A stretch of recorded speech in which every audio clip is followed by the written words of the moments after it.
The 2019-2021 Audi A8 key fob uses a CR2032 battery that typically lasts 1 to 3 years.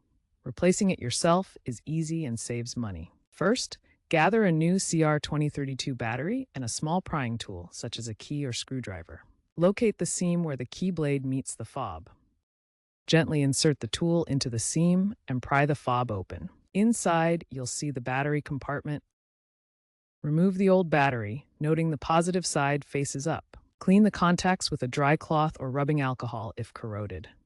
Insert the new battery with the positive side up. Snap the fob back together. Test the functionality immediately by unlocking and locking your car. When replacing your Audi A8 key fob battery, take these important precautions to ensure safety and proper function. First, avoid touching the battery terminals to prevent short-circuiting. This can damage the electronics. Work in a dry environment to prevent moisture from entering the fob, which could cause electrical failures. Ensure the physical key blade is retracted during the battery change to avoid injury or damage.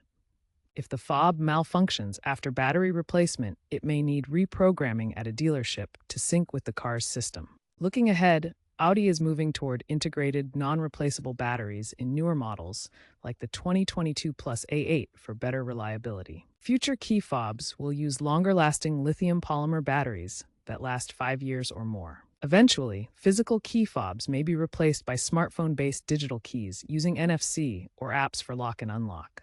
Environmental regulations are also driving the use of recyclable components in key fob design to reduce electronic waste.